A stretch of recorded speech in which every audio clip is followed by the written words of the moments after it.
Al-hadru min ikhlafil wa'di, yaitu berhati-hati dari yang namanya ingkar janji. Kadang kita terlalu bermudah-mudah untuk berjanji. Oh iya, nanti besok saya ke sana. Tahu-tahu besok ditunggu-tunggu nggak datang. Oh iya, nanti besok saya kasih. Ternyata orang udah nunggu-nunggu, besok kita nggak ngasih. Seorang penuntut ilmu, maka dia harus berhati-hati. Jangan sampai kemudian dia melakukan perbuatan ini, yaitu ingkar janji. Kalau misalkan kita mengetahui bahwa diri kita ini susah untuk menepati janji, maka jangan obral janji. Jangan obral janji, karena khawatir kita tidak bisa memenuhinya.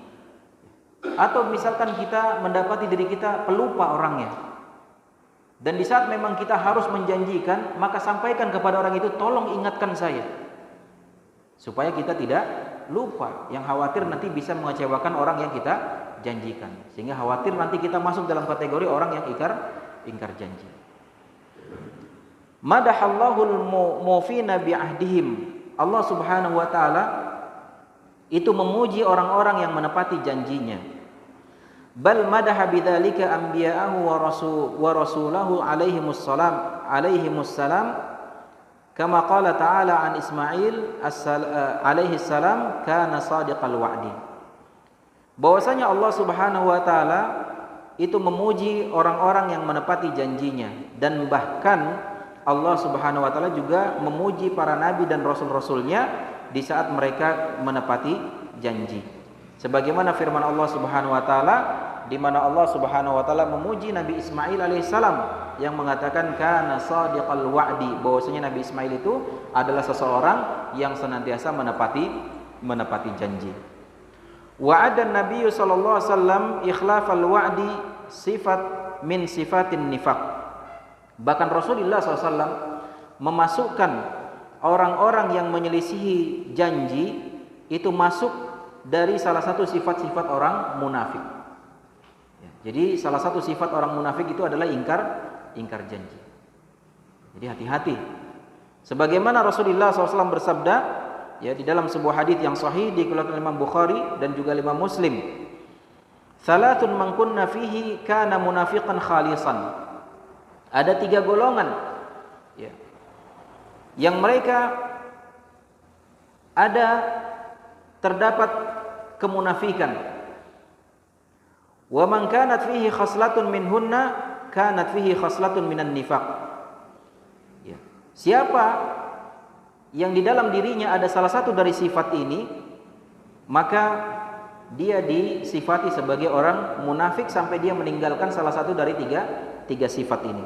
Apa saja 3 sifat yang termasuk sifat orang munafik?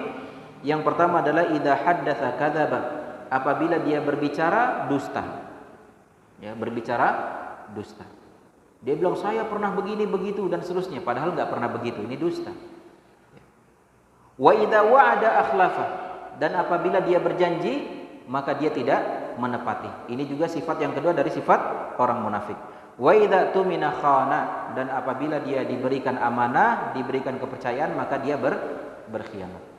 Nah, salah satu saja dari 3 sifat ini kalau ada pada diri seorang muslim, maka khawatir dia masuk dalam kemunafikan sampai dia menghilangkan sifat tersebut. Tetapi tentu berbicara tentang kemunafikan atau nifaq, ada yang sifatnya nifaq i'tiqadi dan juga ada yang namanya nifaq amali. Nifaq i'tiqadi itu kemunafikan dari sisi akidah, yang dia menunjukkan keislaman tapi menyembunyikan kekufuran. Ya, sebagaimana yang dialami atau dilakukan oleh Abdullah bin Ubay bin Salul di zaman Rasulullah SAW.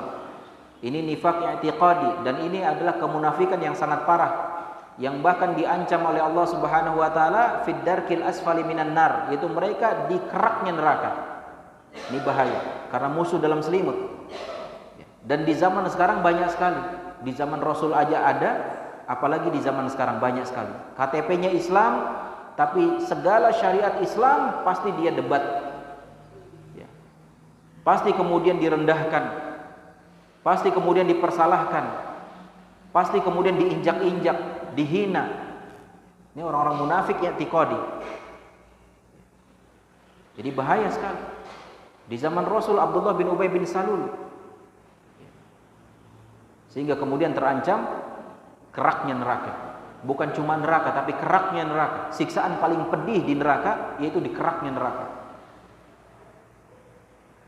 Namun kemudian ada nifak amali, yang ini tidak mencapai derajat nifak i'tiqadi, yaitu hanya dari sisi amalan. Seperti yang tadi kita katakan, dia berkata dusta, dia diberikan kepercayaan, dia berkhianat, dia berjanji, dia ingkari.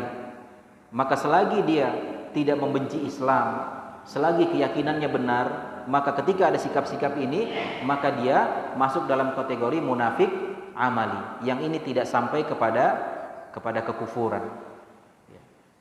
Tapi tetap ini juga buruk, ini juga dosa besar. Sehingga tentu harus dijauhi, terutama bagi kita para penuntut ilmu. Wa ala hadza fayanbaghi ay yakuna al-muslimuna 'amatan wa talibul ilmi khassatan min ab'adin nasi an tilkal khaslah as-sayyi'ah. Ya, maka dari itu, maka seyogianya bagi setiap kaum muslimin secara umum dan secara khususnya bagi para penuntut ilmu, ya, hendaknya mereka menjadi orang yang paling jauh dari sifat buruk ini. Yaitu apa? Ingkar terhadap janji.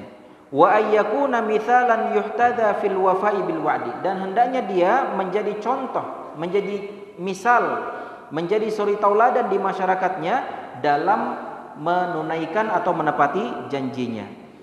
Wal ajibu annal jahilina kanu ya'udduna ikhlafal wa'di min adhaimil umur, dan yang menakjubkan orang-orang jahiliyah dulu, mereka menganggap ingkar janji itu termasuk perkara yang besar. Jadi suatu yang aib banget. Ini di zaman jahiliyah, orang-orang yang ketika itu belum mengenal Islam, ingkar janji bagi mereka itu suatu hal yang aib, ya, suatu hal yang besar yang tidak bisa dianggap remeh. Ini keburukan yang besar. Ini orang-orang jahiliyah. Apalagi kita, orang-orang Islam. Dan bahkan Allah Subhanahu wa taala dan juga Rasul telah mengancam bagi orang-orang yang mengingkari janjinya, dan bahkan memberikan pahala bagi mereka-mereka yang menepati janjinya. Qala Auf bin Nu'man mengatakan, fil jahiliyatil juhala, ya, pada zaman jahiliyah, ya, orang-orang jahil ketika itu, ayyamutar rajul atshan khairun lahu min ayyakuna mikhlafan limau'idin. Ya, tersebar perkataan di orang-orang jahiliyah dulu bahwasannya seorang mati karena kehausan itu lebih baik daripada menyelisihi janji. Ini luar biasa. Kalau kita sekarang banyak yang lebih mengedepankan menyelisihi janjinya dibandingkan yang lain. Masa kita kalah sama orang-orang jahiliyah yang ketika itu belum bertauhid.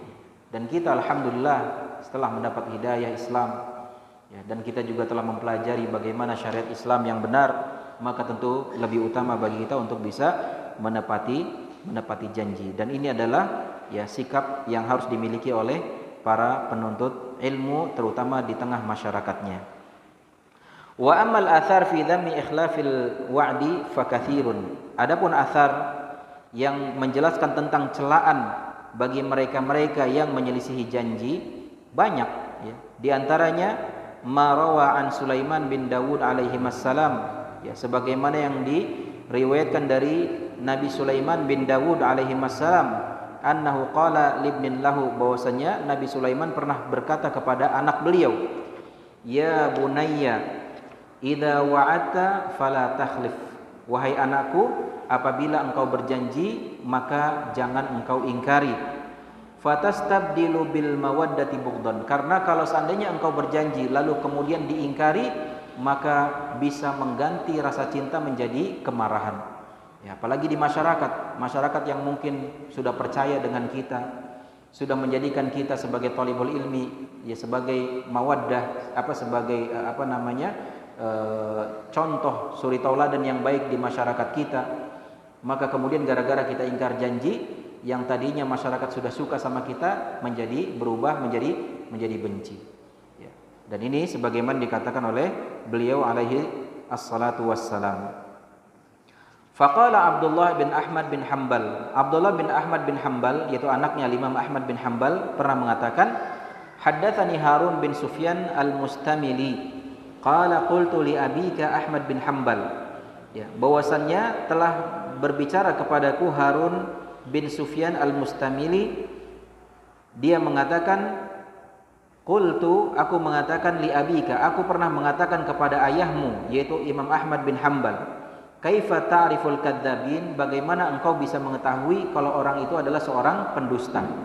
Maka kemudian Al-Imam Ahmad mengatakan bimawa'idhim, saya bisa tahu orang itu pendusta atau tidak maka dengan cara melihat janji-janji dia. Ya, janjinya didustai atau diingkari atau tidak. Dia mengingkari janji atau tidak. Jadi standar orang jujur atau dustanya adalah dari melihat dari janji-janji. Ya. Dan ini ruang lingkupnya kecil di keluarga, misalkan sebagai seorang ayah, sebagai seorang suami, misalkan dia ada menjanjikan sama anaknya, menjanjikan sama istrinya, walaupun mungkin hal kecil, dia janji nanti kalau Abi pulang, Abi beliin permen ya misalkan. Tahu-tahu dia nggak beli permen, bukan karena lupa, biarinlah nanti anaknya juga pasti dia nggak keingetan gitu. Bukan karena kita yang lupa, kita menganggap anaknya yang lupa gitu, atau menganggap remeh, timbang juga permen gitu kan. Nah ini terekam di anak kita, bahwasanya oh boleh ya ingkar janji, oh ternyata Abi ingkar janji, oh ternyata ayahku ingkar janji. Di lingkup masyarakat juga seperti itu, apalagi di lingkup yang lebih besar, skala nasional misalkan, sebagai seorang pemimpin janji ini janji itu ternyata tidak menepati, maka tentu ini akan lebih besar lagi konsekuensinya, baik di dunia maupun di akhirat. Ini dia sikap yang ke berapa? Yang ketiga, ya, bagi seorang penuntut ilmu ya di tengah masyarakatnya. Kemudian yang keempat,